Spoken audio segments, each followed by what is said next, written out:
Hey guys what's up, कैसे हो आप। मैं हूं डॉक्टर परमेश्वर राजपूत। स्वागत है आपका अपने इस ऑनलाइन क्लासेस में जिसका नाम है औरंगाबाद इंस्टीट्यूट ऑफ साइंस। आज हम cell the unit of life का फोर्थ लेक्चर स्टार्ट करने वाले हैं। लास्ट लेक्चर में हमने देखा था प्रोकैरियोटिक सेल के बारे में। इस लेक्चर में हम देखेंगे यूकैरियोटिक सेल के बारे में। यूकैरियोटिक सेल के दो टाइप्स होते हैं, एक प्लांट सेल एंड एक animal cell. Right, plant cell and animal cell. Cell लिख देते हैं। ओके, अभी प्लांट सेल और एनिमल सेल में हम पहले दो स्ट्रक्चर के बारे में देखेंगे। प्लांट सेल और एनिमल सेल में बहुत सारे सेल ऑर्गेनल्स हैं, लेकिन दो ऐसे सेल ऑर्गेनल्स हैं जो सिर्फ प्लांट सेल के अंदर ही पाए जाते हैं। कौन से सेल ऑर्गेनल्स है? उसका नाम है, एक होता है सेल वॉल और दूसरा होता है chloroplast. Chloroplast, right. Cell wall and chloroplast, ये जो दो स्ट्रक्चर है सिर्फ प्लांट और फंगस सेल में पाए जाते हैं, एनिमल सेल में नहीं पाए जाते। ओके, तो ये लेक्चर में हम देखेंगे सेल वॉल एंड क्लोरोप्लास्ट के बारे में। पहले हम सेल वॉल देखेंगे। लेक्चर ज्यादा चला, टाइम मिला तो हम क्लोरोप्लास्ट के बारे में भी देखेंगे, लेकिन ये लेक्चर में हम सेल वॉल डिटेल में देखेंगे। ओके, उसके बाद में हम देखेंगे प्लांट सेल और एनिमल सेल, दोनों सेल के बीच में जो कॉमन स्ट्रक्चर होते हैं। जैसे कि मैं आपको बता दूं अभी एग्जांपल कॉमन स्ट्रक्चर में, ये देखो, ये कॉमन स्ट्रक्चर है जो प्लांट सेल के अंदर भी पाए जाते हैं और एनिमल सेल के अंदर भी पाए जाते हैं। जैसे plasma membrane, cytoplasm, nucleus, endoplasmic, Golgi, centrosome, mitochondria, ribosome, lysosome, peroxisome, cytoskeleton and vacuole.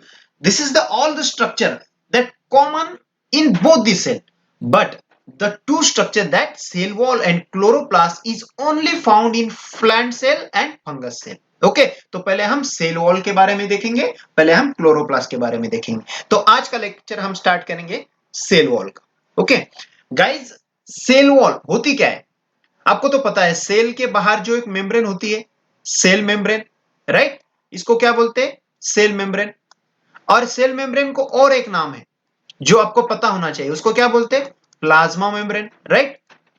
Plasma membrane, यही सेल मेम्ब्रेन और प्लाज्मा मेम्ब्रेन के बाहर का जो लेयर रहता है, वॉल रहती है, उसे बोलेंगे हम सेल वॉल। जो किस में होती है? सिर्फ ये होती है प्लांट एंड फंगस के अंदर। प्लांट एंड फंगस के अंदर, ये याद रखना है आपको, प्लांट एंड फंगस के अंदर। ये यूकैरियोटिक सेल के अंदर जो प्लांट और फंगस एग्जांपल है, उसके अंदर ये सेल वॉल होती है।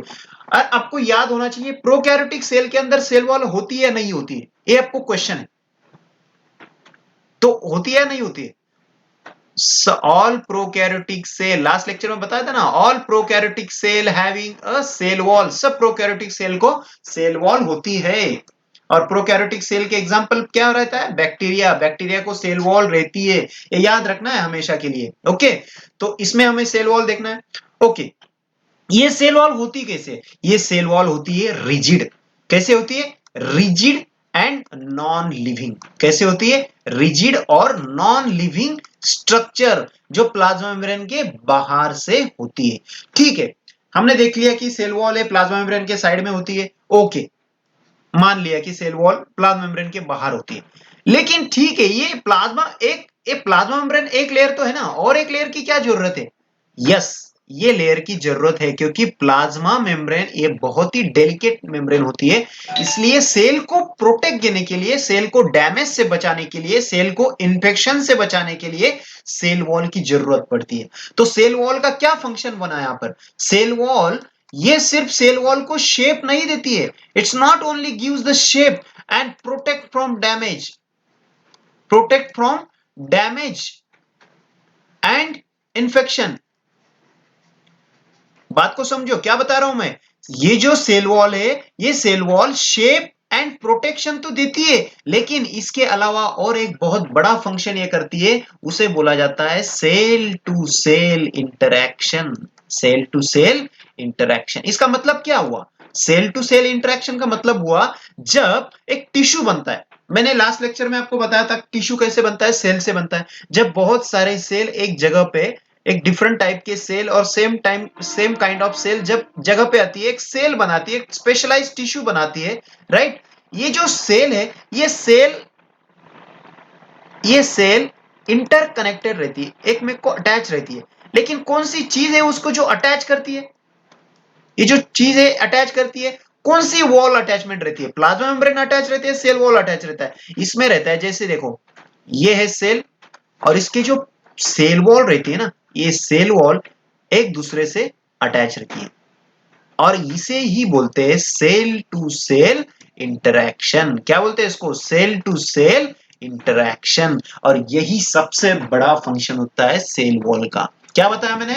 सेल वॉल सिर्फ शेप और प्रोटेक्शन, शेप तो देती है, पता है सेल वॉल क्या देती है? शेप देती है, ठीक है। प्रोटेक्शन भी करती है, किससे प्रोटेक्शन करती है? डैमेज होने से और इन्फेक्शन से। सेल को इन्फेक्शन तो हो सकता है ना यार, कोई फॉरेन सेल बैक्टीरिया उसके अंदर घुस जाए तो वो सेल को खत्म भी कर सकती है बैक्टीरिया, राइट। इससे प्रोटेक्शन देने के लिए सेल वॉल का बहुत बड़ा रोल होता है। लेकिन ये एक प्रोटेक्शन और शेप से भी और एक बड़ा फंक्शन होता है cell to cell interaction, right. Okay, और आगे देखेंगे, इरेज कर लेते पूरा। ओके, अभी ये सेल वॉल बनती कैसे? ये सेल वॉल बनने का जो कंपोजिशन क्या होता है? तो एक कंपोजिशन थोड़ा सा अलग अलग रहता है।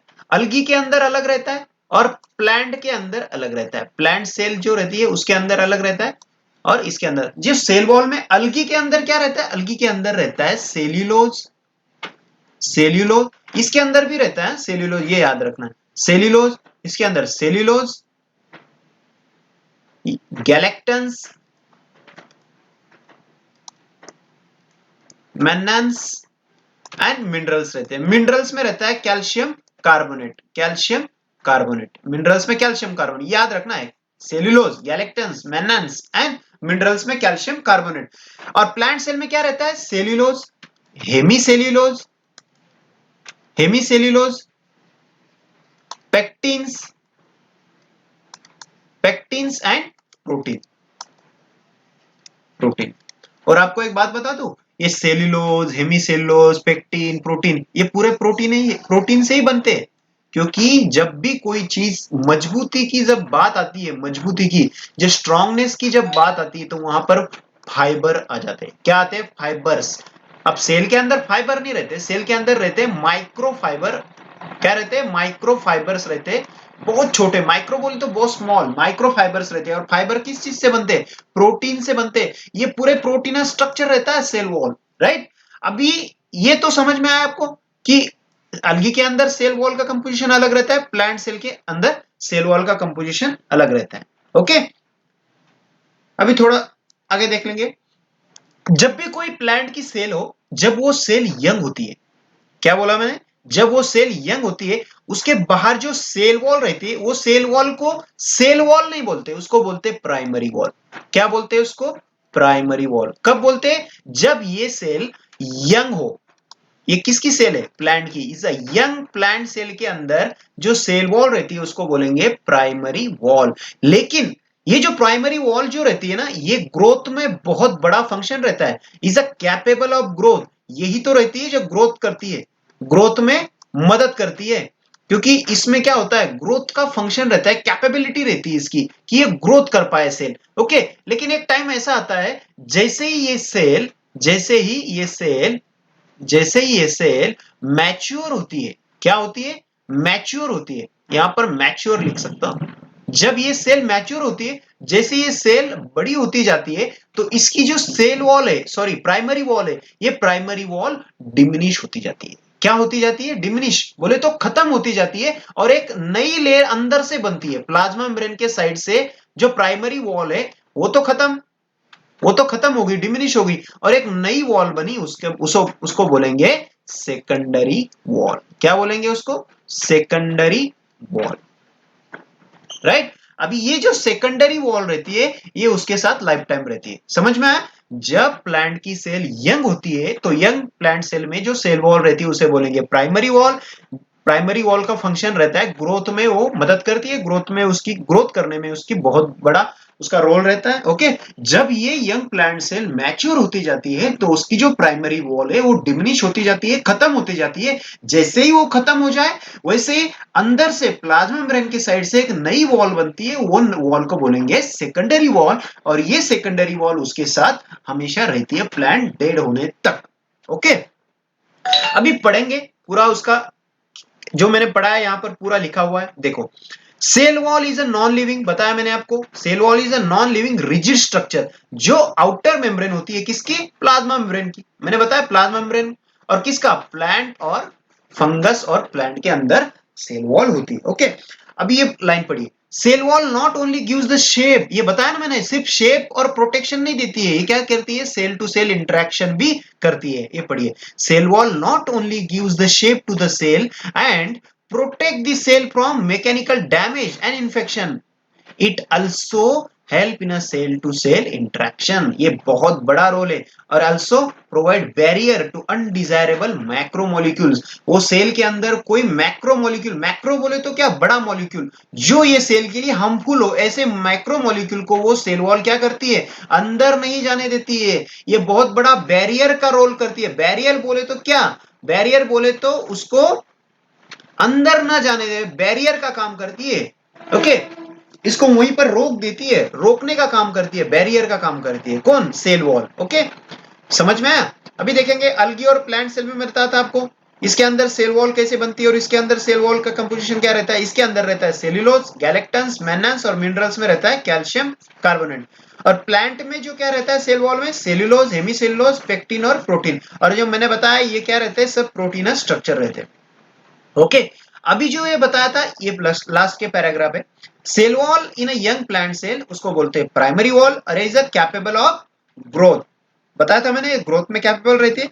लेकिन वैसे जैसे वो ग्रेजुअली, जैसे वो मैच्योर होती जाती है, देखिए, which gradually diminishes as the cell mature, okay, and the secondary wall is form on the inner side of the cell, inner side बोले तो towards membrane, which membrane, plasma membrane और cell membrane. अभी diagram में देखिए, ये देखो, ये plasma membrane हुआ, ये प्राइमरी सेल वॉल हुआ। ओके, अब ये मिडल लैमेला है, स्ट्रक्चर अलग होता है। अभी देखिए, प्राइमरी वॉल बोले तो कौन सी प्लांट सेल हो, यंग प्लांट सेल है, राइट। यंग प्लांट सेल के अंदर जो प्राइमरी वॉल है, सेल वॉल तो है, सेल वॉल है बोले तो कौन सी है, प्लांट की सेल वॉल हो। ये देखो, ये कैसे बनती है प्लांट की सेल वॉल, ये स्ट्रक्चर से, देखिए कौन स्ट्रक्चर है, पेक्टिन्स, पेक्टिन्स ऐसे रहते हैं, ये सेल्यूलोज, माइक्रोफिब्रिल, मैंने बताया माइक्रोफिब्रिल्स होते हैं, फाइबर कैसे रहते हैं, माइक्रो, यहाँ पर तो दिखा है बहुत, लेकिन ये माइक्रोस्कोप के अंदर दिखते हैं, ये नेकेड आई से अपन आंख से देख नहीं सकते इसको, राइट। ये माइक्रोस्कोप, वो भी बहुत ज्यादा इलेक्ट्रॉन माइक्रोस्कोप की जरूरत पड़ती है। ये देखो, हेमीसेल्यूलोज होता है, प्रोटीन्स होता है, ये पेक्टिन, प्रोटीन, सेल्यूलोज, हेमीसेल्यूलोज, ये स्ट्रक्चर से बनता है। ओके, इसमें और एक डायग्राम है, मैं बताना चाहूंगा आपको, ये देखो यहाँ पर एक डायग्राम है, plasma membrane, secondary cell wall है, प्राइमरी सेल वॉल। जब ये प्राइमरी सेल वॉल डिमिनिश हो जाती है तो प्लाज्मा मेम्ब्रेन की साइड से नई वॉल बनती है, देखो सेकेंडरी वॉल, और इधर भी आपको सेकेंडरी हेमीसेल्यूलोज, सेल्यूलोज, माइक्रोफिब्रिल मिल जाएंगे। ओके गाइज, ये लेक्चर में इतना ही। कुछ स्टूडेंट ने कमेंट किया था कि सर लेक्चर का जो लेंथ है वो बहुत ज्यादा हो रहा है, तो मैं कोशिश करूंगा कि लेक्चर का लेंथ 10 से 15 मिनट के ऊपर ना जाए। ओके, तो इस लेक्चर में हम यही रुकेंगे, और नेक्स्ट लेक्चर में मिलते क्लोरोप्लास्ट पढ़ने के लिए। Chloroplast, chloroplast is the type of plastic, ये देखेंगे हम नेक्स्ट लेक्चर में। Okay guys, thank you.